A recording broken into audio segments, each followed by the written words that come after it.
you've got to have that growth mindset, and to borrow the term, and you've got to want to learn, and that whole notion of being a lifelong learner has served me incredibly well. And there's that, always be closing attitude in sales. And for me, it's always be learning.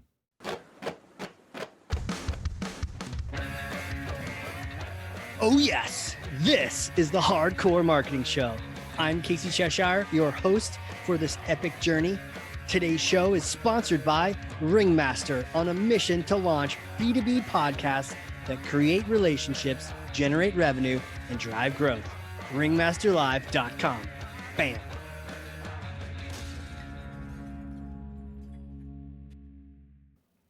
There it is. There it is. We are about to, man, we're gonna crush some today. We're gonna absolutely smash some crazy things. And I can't wait for my guest. I can't wait to introduce you to him. He's an absolute badass, marketing leader, thought leader, community whisperer, content strategy, really an innovator. And he works with innovators too. More than, how shall we put this? A quarter of a century of experience from 6 marketing agencies, a startup, an island, Accenture, consulting clients, you name it. He's got that breadth of experience, but it's all about growth. It's all about growth. So we're going to shatter some misconceptions here today. Fractional CMO at CAMO Marketing, Chris Austin. Welcome to the show, sir. Thank you, sir. It's such a pleasure to be here and to be back. I think the last one was mid COVID or somewhere in that era. So it's a pleasure to be back after a few years. Let's take a little trip down memory lane. 2020, June of 2020, man, things had just gotten real.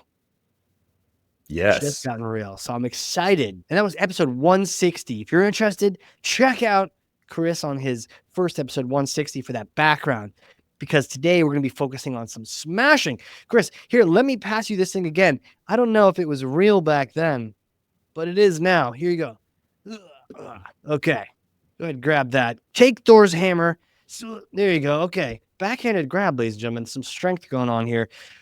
Take Thor's hammer, smash for me some kind of marketing myth, bogus strategy, misconception. Set the record straight once and for all. And I've got a bunch of these, and we'll go through them and everything that's happening in marketing in particular. But my big one, and it's from my seat where I sit now, is you do not need to hire an agency to drive growth. You do not need to hire an agency. You do not need an agency. Shots fired. Who let this guy on? All the agencies are going, what's going on? All right. Tell me more. Well, and we'll go through some of this, but it kind of goes along with the idea of certainly AI and everything that you can do with that. With the skill sets that are out there with independent people that all used to work at agencies, with offshoring, with certainly nearshoring domestic, and with some of my partners in Wisconsin along the Great Lakes. I like to call them lake shoring when we go there.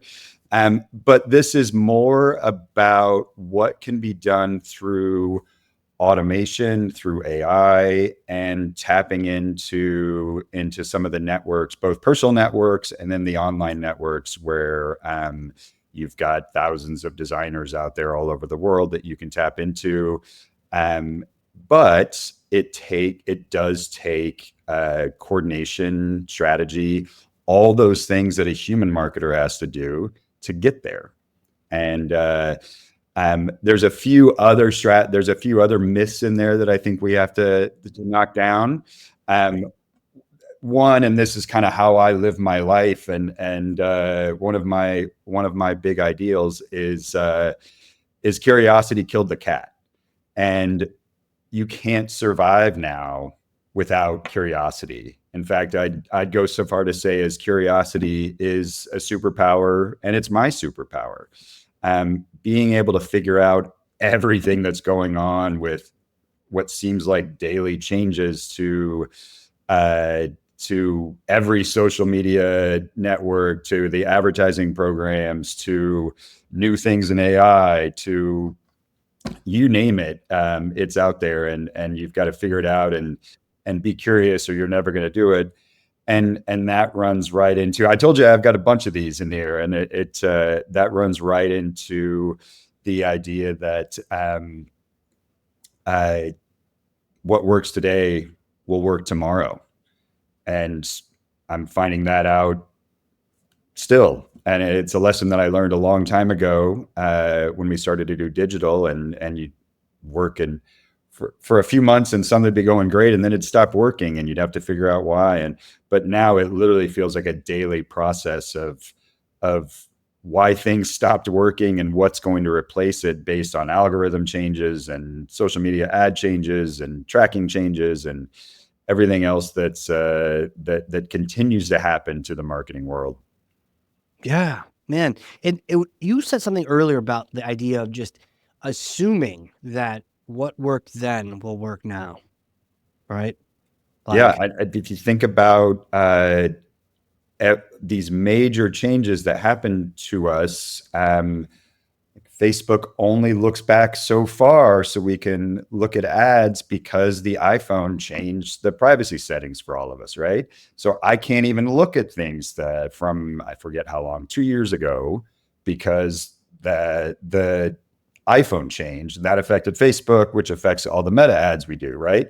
And that's something that was a couple of years ago. But if I'm trying to learn from the past, even, I can't always do that. It's or the algorithm changes that seem to be on a now monthly schedule with Google, or looking at how AI is impacting search, and everything that we've done from an SEO standpoint for all these years, and even months. We're doing new things to adjust to the algorithm, and then AI is coming in, and Perplexity is taking market share, and we've got to take that into account. And you got to learn how Perplexity looks at content, and how Google new AI overview looks at content. And like I said, there's something new every day, and we've got to be curious to kind of try it out and see what works and what doesn't, and know that once we find something that works, we got to keep testing, because it may not be there forever. In fact, it's probably not going to be in today's world, particularly on the digital side. are there things that encourage or discourage the curiosity? I think it's a mindset. I remember when I came in and started marketing, um, well, in the 90s, which it seems like a long time ago, but also seems like yesterday. The people that are my age now were very hesitant to do some of the things that were coming online, and I literally mean online, with websites, and um, mobile was just starting, not the smartphone, obviously. We were just a couple of years from social media and things like that, but there was a hesitancy to go off paper and go onto a computer. There was a hesitancy to um, shoot digital instead of film, and those kind of things. And every time they came along, the old guard was hesitant. And you've got to have that growth mindset, and to borrow the term, and you've got to want to learn, and that whole notion of being a lifelong learner has served me incredibly well. And there's that, always be closing attitude in sales, and for me, it's always be learning. Huge, huge. Man, you got sound bites coming out you left and right. The wisdom just dripping out of you, man. That's Well, we're huge. trying. The lifelong. I've never heard that said, but it makes total sense. Sales, you're always closing. Marketing, you're always learning. Powerful, powerful. Smash away. What else do we have? All right, I'm going to keep going. And talking about marketing and sales, I feel like I've gone in so many organizations where they don't talk to each other, they don't get along. Sales to me is always my number one. After I've talked to the founder, CEO, I'm talking to the sales lead. But what I really want to get to is the frontline salespeople. I want to hear why people are saying yes. I want to hear why people are saying no. I want to hear the questions they're answering. That drives so much of my marketing. yes, my next step after that is to talk to the customer and make sure that we're saying and delivering what we need to solve their problem. But those frontline salespeople are so valuable to me, and I've never understood why there's this weird connection between marketing and sales. It's almost like there's a handoff of an MQL, and that's it. I'm out, and it's just not the case. What I've found is, in my position, and I'm rare in this one, is that I'm hired to serve sales. Sales gets the revenue in. An ad doesn't get the revenue. Ad drives people to sales, and they close the revenue, right? We can account for it or attribute it in any way we want to, and that's not always the case. But particularly in B2B, I, I'm dependent on a sales team, and they're dependent on me, and that's got to be a much stronger relationship instead of a siloed one. And one thing we can specifically talk about is, and that kind of goes along with all of these, is this process I've developed to do, and I've followed others. It's not my original, but I've tried out and experimented and been curious and looked for ways to kind of multiply sales efforts with AI without being impersonal, without it feeling like AI, and using it for one-to-one sales and one-to-one marketing versus how to automate these mass efforts. I think it's more about multiplying the opportunities while still staying in a one-to-one place. Yeah.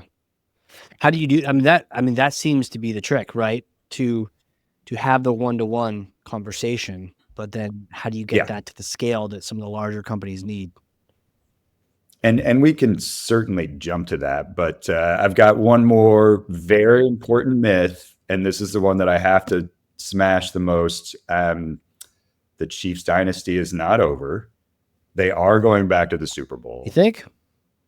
and they're going to win Super Bowl 61. I'm going to say it right here. It scares me a little bit because it's going to be on audio, but I'm going Chiefs over Detroit in Super Bowl 61 in Palo Alto. Okay. Chiefs over Detroit. Do you want to go ahead and do the score too, so while you're at it, so you can show how? Ooh. Well, we know how close games seem to happen. I'll go 27-24. 27-24? That last one was a runaway. I don't know. Yeah, that hurt. That hurt You a know what's lot. interesting? Being from New England, I was there when the Eagles beat the Patriots, and I'm still bitter about that. And I certainly don't want the Chiefs to diminish our legacy, old school Tom Brady Patriots. So I really wanted both teams to lose.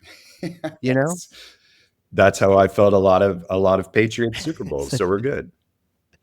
totally, man. But was that? I mean, how painful was that for you? Uh, it yeah. The idea of being able to do something that New England hadn't done, which was three in a row, and Tom Yeah, Brady hadn't done it. I wanted that because we owned that and had something that New England didn't. And it's crazy to me that was my justification for it, right? yeah. It wasn't just winning a Super Bowl. It wasn't just the three-peat. It was something that Tom didn't have. Three-peat failure right there. You know, as you approach the sun, aka Tom Brady, then your wings can melt. So I think there was a lesson learned here. You know, maybe we could all just blame it on the halftime show. Honestly, I don't know. Yeah, I'll leave that one alone. Yes, here on the Hardcore Marketing Show. Okay, so you've got them getting back at it in 27-24. You know what? I think at Detroit, if they're versus Detroit, it's going to be 35-13. That's my All right. All prediction. right. And that's the Chiefs winning 35-13. I like that. So, okay. All right. Our bets are in. I do think Detroit gets over it. And then back to AI, right? That's where we wind up. Yeah. The idea of that, the scaling, the one-to-one. How do we do that? Well, I've found, and I've looked at a lot of, you see these AI agencies that are popping up, and you see the AI automation experts. And yes, and it works. And the chatbots, I think there's already an irritation almost and a negative user experience on some of the chatbots because they're early on and they're not any more helpful than a knowledge base might be. And I can probably find what I'm looking for in a knowledge base quicker than an AI can incorrectly answer some questions.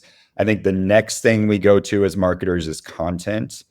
And yes, content is much easier. I can get a blog written. It's going to be if I have a good prompt, I'm going to get a good blog post or a good article or a good social media post. If I have a great prompt, that's going to get better. What I've found, if I can tie a great prompt with a draft of what I'm looking for, it's going to take it and be a very good to an excellent post or an excellent blog post, right? Or social media post. And that's certainly a big part of it. But I'm trying to move past the content creation because there's already a question mark of how that's being received by. It's crazy how AI written content is being seen by perhaps AI and an overview in Google or Perplexity or the way Google or Microsoft are using AI on search. So there's a question mark there of how effective that's going to be in the long run, right? Plus, if it's average content, it's still average content, and I think that's a concern, right? It's not making, it might have saved time, but it didn't gain any ground. And it maybe didn't help a customer. It didn't provide value, whatever you're looking for. Like the rules still apply, right? Like I need to provide value. I need to teach something. I need to be entertaining, whatever the content goal is. I still need to accomplish that, even if it took less time to create. You've got to win on the end result, not just on the time savings. I've also looked at how you can automate email and some of these other things. And again, it starts to feel like ways to scale that take out the relationship building piece. And that might be a relationship with a brand and a customer.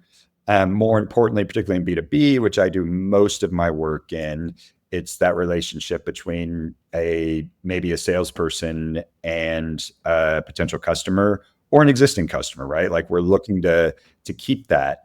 And if I'm able to email 100 people without a personalization beyond a name or a location or an industry, I'm not really winning unless my goal is sheer scale and numbers. And I know that I'm going to convert, 0.5% or 5% or whatever it happens to be on the conversion rate. I'm looking more, how do I scale one-to-one? And what I've experimented and what that process looks like has been the ability to create lists or build lists. And where I look at AI and helping with that is Seamless. Seamless is a real-time list builder where I can, a little bit of like Sales Navigator, but I can get emails and outside of the LinkedIn platform. So I can look at name, title, company size, keywords, any seniority, any of those things. Like if I want head of marketing at regional hospitals in Nevada, I can find that list, right? If I want supply chain, C-level and VP supply chain executives at Fortune 500 companies, that's the list, right? Like any one of those. But I don't want to waste that on dropping a mass email to all of those lists I just found. So what I want to do is create an email to each one of those people personally, but speed up that process. And what I've found is using HeyGen to create video avatars, clone myself, and get a video sales letter, which we know is effective, a video sales letter embedded in a landing page. And I can write a script for each individual person, 5 minutes of research on that company, that person, whatever it is. It's the same as writing an email. I am literally typing in the script into the email. I can even create a format for that script based on what I think it should be. I might run it through Claude, get some copy editing and suggestions from Claude. Maybe I need a subject line for the email. That's always going to help to get 10 options for that. I'll probably take one of those, refine it a little bit, put it back in, see if we can get any better, and go through that process. And I can kind of go step by step through each one of these because there's a lot of trial and error to get there. Then I'm going to look at the email that houses the link to the video and what that copy is. And I'm going to run that through Claude, like what I believe it should be, go through Claude and get back. The other one that you can add on there, do I want some original music in the background? Or do I want to go, if I want to do something completely different than the video sales letter, I can look at Suno and go original song and original lyrics. And I know you're a big fan of that. That takes a little longer, but I can also use Claude or ChatGPT for something like that, right? I can write the lyrics and get them into Suno so that I control that process a little bit. But all of this is really the list building, the email, the video sales letter, the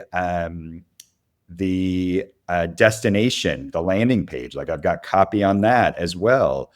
And if I've got a partner and I use Claude, and you'll hear me that over ChatGPT, that can suggest things, that can copy edit, not originate, not create it from scratch, but with strong prompts and strong original content that can be plussed up through AI.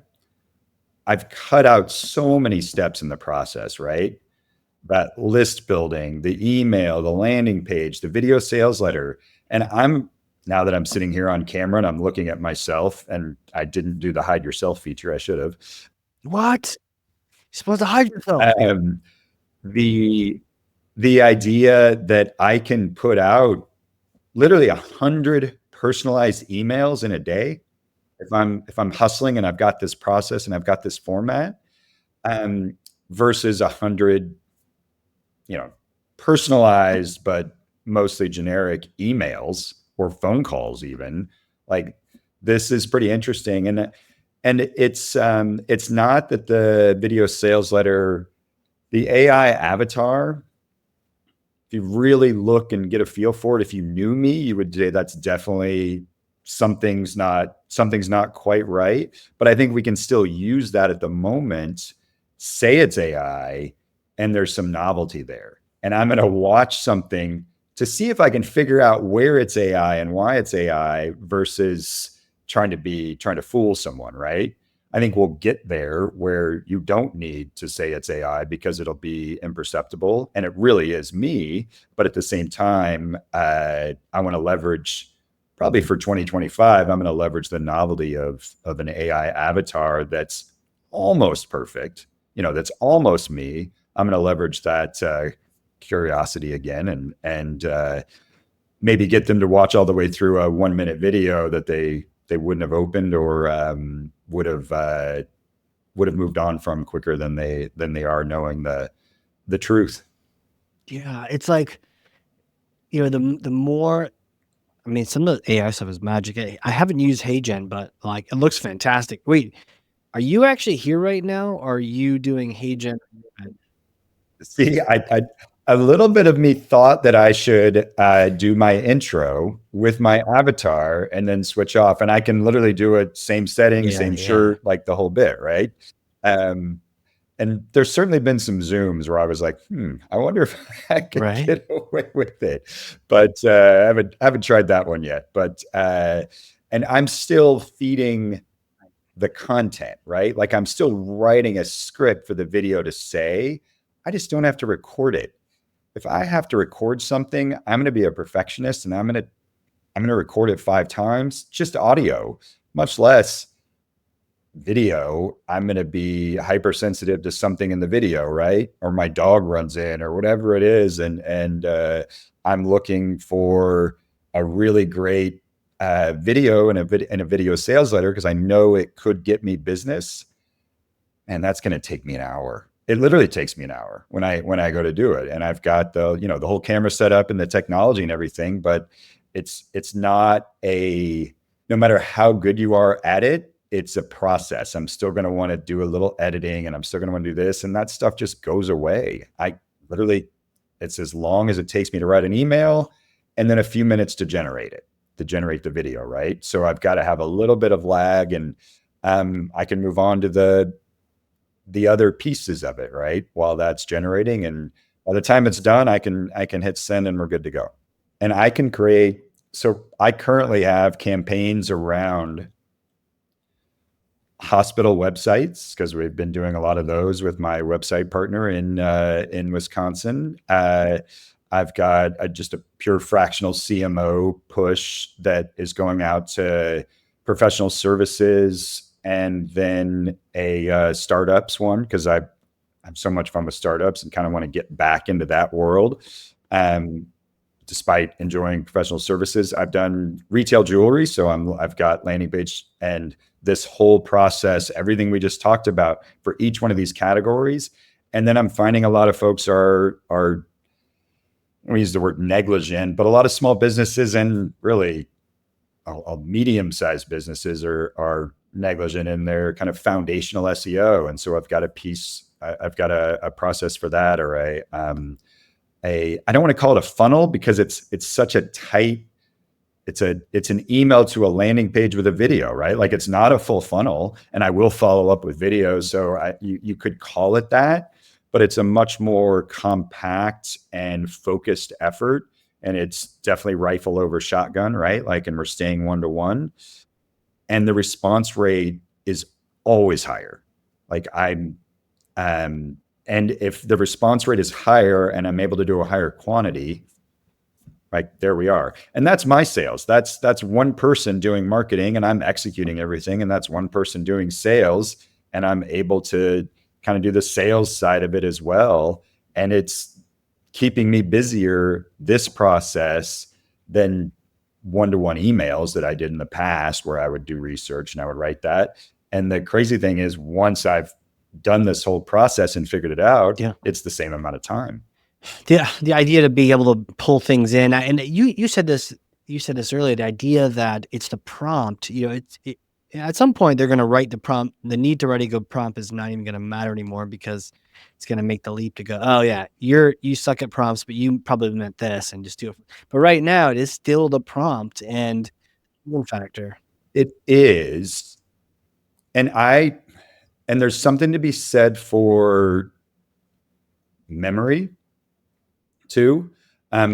If you have a project in ChatGPT, I forget what their premium level or their certainly their $200 level, or in Claude, there's a memory of what's been done that I can reference, or I can load in my content that I've written in the past, landing pages I've done in the past, style that can be a part of prompt, right? Like there's a lot of ways to influence the outcome. And like most things, it's garbage in, garbage out. If you're not writing the right prompt and you're not, and you're depending on it to start from scratch, like write me a great blog post about this. Even if I have the best prompt that explains that, I am going to get a much better product if I'm putting in a draft and having it upscale the draft, right? Or upgrade the draft. I think there's some really important things with prompt. One is context. Primarily, what am I trying to accomplish? The second one is who I am. Am I a marketing expert? Which a lot of mine say that. I also might be, I'm the CEO of a startup. What are my, I'm trying to identify problems or whatever it is. So I might get it in a different mindset than I personally have so that it can answer differently than I would. But yeah, a lot of it is what point of view, again, adding context, level of expertise, what we're trying to accomplish. And then I'm going to put in content and then say what I want the outcome to be or output to be, as in Is this conversational in tone? Is this formal? Do I need to sound like I have an MBA here, right? Like what is the tone? Or do I want to match this to something I've done in the past? Like, keep the same conversational tone as we had in this project or whatever it is, so that there's learning as we go along, and all of these resources get better with time because we've given it more assets to look at, or more resources to look at, to generate the outcome. What are your resources? Like, where do you like to learn? Are you reading? Are you listening? Man, anymore, it's been YouTube. So much has been YouTube. I learned this process in YouTube, and I'll go into the video sales letter. I originally tried to do those on my own, and I learned quickly that I can do 10 emails in the time it takes me to record one video, right? And then I've got to house the video somewhere, and that it was more time than value. So this replaced that, certainly for me. But I did an original video, the process with Hey Jen, and it's probably worth going through that. You do a 2-minute recording where you talk about anything to the camera. So you're talking for 2 minutes. You're supposed to pause here and there, and you're going to pay attention to your background, the clothes you're wearing, how you look, because that's going to be the source material for your avatar. I learned hand gestures, which you would normally try and do in a video, do not do in that source video. The first outcome, I would say something, look to the left, have a hand gesture, completely disconnected from what I was saying. Gets weird. Like, I'm making weird. I also tend to do a slow blink, which apparently the avatar or the AI picked up on, and it gave me this really weird slow blink in the middle of the avatar. I say a lot. I say a lot. It takes those out. That was nice.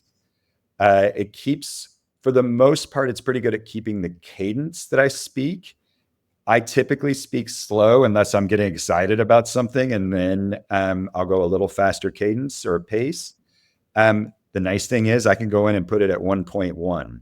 So I can still speak slowly, rev it up a little bit, just like you would do on playback on Audible or a podcast player. And all of a sudden I speak at a little quicker clip. The other piece that I learned, my volume was low. It's like an easy thing. Every video I created, I had to put up my volume. That's a terrible user experience for someone that's receiving this. They don't want to press the volume button. It should just work, right? It should autoplay at the right volume and not have anything that I have to do to adjust for it as the viewer. So I just did a new one.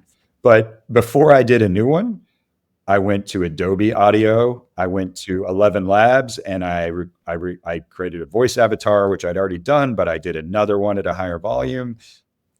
Things that were taking way too much time to do this. And ultimately what I needed to do was record another 2-minute source video and speak louder. The last one, I'm fairly monotone when I speak. That came through much stronger in the output videos that I was doing. So I had to get excited about something in my 2 minutes. The next one I did, I talked about my kids, my wife, what our last vacation was, what our next vacation was, and I think I talked about the Chiefs and this upcoming season. And maybe the golf round that I was about to play that I was excited about, or the golf trip that I'm about to do to Bandon Dunes. Those are the things that I get excited about, right? Travel, my family, football. So I had to get some excitement in my voice so that carries through. So all that testing, all that curiosity got me to where I've got a really good source video, and I've got a vertical one, and I've got a horizontal one, so I can use them in different ways. This one might be seen on mobile. I need to do it in vertical. Maybe I'm going to do social media. I want to do vertical, right? The vertical video is such a strong asset to have. I also want some large horizontals that I can use on a landing page and go across almost full width of a desktop landing page or on a laptop, because I know that's going to a work setting where someone's going to be on a laptop, and I want to do a horizontal. So I've got the same setup in both, right? And it gives me, like I said, it gives me the ability and the flexibility to do a cold email with a video sales letter on a landing page, and I can literally do that from start to finish in 10 minutes now. Could you answer a question on a podcast? Could I answer a question on a podcast? Record a video that does that with HeyGen? Yeah, I think so. What do you think? Like offline, we can do this where you use HeyGen to do that, and then you send us the video, and we'll drop it right into the show, and we'll see if I love that. what it looks like and the difference and all that. What should I ask you? Let's see here. This is kind of the goal. Anything will work, right? Like as long as I have a good answer to it, it doesn't matter the question. Yeah. So, I mean, maybe something fun like, what do you think about this podcast? Which, by the way, I was looking through. I forget her name, and I apologize. I loved the podcast about board seats, and that was something that was really interesting and relevant to me. And I've got queued up the Rand Fishkin one from I believe end of last year, and that's obviously a big get, and always interesting to listen to him talk. And so yeah, I've been really impressed. Going back and listening to more of them this time around, and I have over the years off and on, and then seeing some of the guests that I missed here and there. You've had some great guests in 400 plus podcasts. Yeah, I appreciate that. But like, that was your natural answer. This is great that you answered it, right? So now what we can do is right now, we can drop in, there we go. I'm a big fan of this podcast. It's amazing the guests you've had since I was on back in June of 2020. I'm in good company with names like Rand Fishkin. What's most impressive to me, though, is the consistency. I heard a stat that something like 90% of podcasts don't make it past the third show, and you're going on 7 years with more than 400 shows. That's a huge achievement. That was the HeyGen answer, and then we can kind of compare and contrast. What answer? You can even answer it the same way with whatever text you want, but then we can compare the two on the pod. That'd be really interesting to see. Yeah, no, I'm game for that, and you can drop the video in and see. I'll go ahead and shoot one like this. Yeah, so we can match. Yeah. No, let's definitely. No, we'll put all of that in the show. I'm in the show notes and everything. Absolutely, we can link. And the reason we're talking about this video is this show will also be, if you're listening, on YouTube. So we'll link to the show so you can go see the video. Excellent. All right. Yeah, we're good. Nice. Hey, where can people contact you? Where do you want them to reach out, connect? I am guilty of not following my own advice. I am at wearecamo.com is the business website, and CAMO Marketing is my company. That is Chris Austin, Marketing Officer. That's where CAMO comes from, and that certainly serves me well as a fractional CMO. I am also heavy on LinkedIn. I do a lot of B2B marketing. That makes a lot of sense, and you can certainly find me on there. What I spent the last year doing, though, I went through a group called Brand Builders Group, with the knowledge that what I did for other people, it was hard for me to do for myself. As the last podcast we did in 2020, every business is a media company. I was not following that advice. And so I went to get some expert guidance on create content all day long, but what should my content be? Who should it be targeted for? And where should I share it, and all that good stuff, and building my own kind of personal brand. And so I'm a big believer in Brand Builders Group, and that's been a fantastic experience. both meeting the people in that organization and the people that they serve, the other folks like me that are kind of looking to up game their personal brand. That's been a great experience. Long story, you'll start to see a lot more content from me, certainly on LinkedIn, and then soon to follow YouTube and Instagram. Hell yeah. Hell yeah. And you know what? This might be the thing that says, hey, get those things already. And then magically, lo and behold, they are in the show notes. Yeah. So let's use that as the launch date of all of those things will have happened by airtime. Hell yeah. All right. You can all find that in the show notes, everyone. Click on through, check out YouTube, check out these other examples. And, you know, who's the best, who's the best group to work with you? What is your sweet spot and the people you consult with and help out? It's interesting. I came out and started with professional services in 2019 when I left my last agency and went out on my own as a fractional CMO. But what I've found, and it'll read like this on the website, it's who I work with, not what I work on.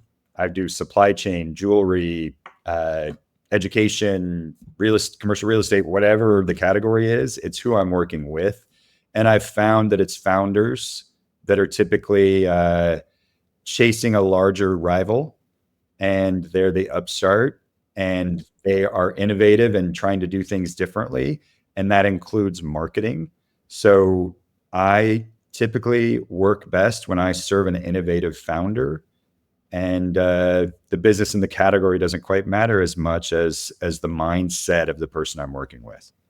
That's fantastic, man. We should talk too, because we work with a lot of like upstarts busting into, markets, swinging above their weight class with pods. So I think this is a natural Yeah, partnership in the works. But 100%. dude, this is fantastic, man. I feel like this is literally it. I know we're just scratching the surface, but I think sometimes that's what we need, is just a little bit of motivation to say, man, there's a whole nother world out there. Let's get that personalization at scale. Let's get that one-to-one at scale. So thank you so much for coming back on here and schooling me, everyone listening. Absolutely. This was so much fun. We were so focused on that first one. It was all about content, and this one I feel like we were all over the place, but we landed in a great spot. So I really enjoyed it. Well, I like it, and this will be the first time we drop in a little hey gen action, little sampling of before and after. It'll be magic. It'll be cool, but also like really helpful for the learning experience too, just to like see them back to back, and won't be perfect, but it'll also be way better than not video, right? So really interesting to do that. But if you're listening and you learned something, I freaking know you did, because I literally have 2 pages of notes over here, front and back. Then share this with someone else, 1 person, 3 people, 9,000 is cool too. But even 1 person, like, who needs to hear this? Are there some folks who just need a little pep in their step, get some of that personalization, so they're not just putting just first name? Have them reach out to Chris, have them take a look at this episode, and make that difference, so we can get some more spice in there and get some personalization and some video. And lastly, if you hate on the Chiefs, definitely reach out to Chris and tell him that. But if you're also a fellow fan, send him some love and console each other, and hopefully better luck next year. With that, Chris, thanks again, dude. Thank you. I really enjoyed it. All right, everyone. This has been another crazy cool episode of the Hardcore Marketing Show. We will see you all next time.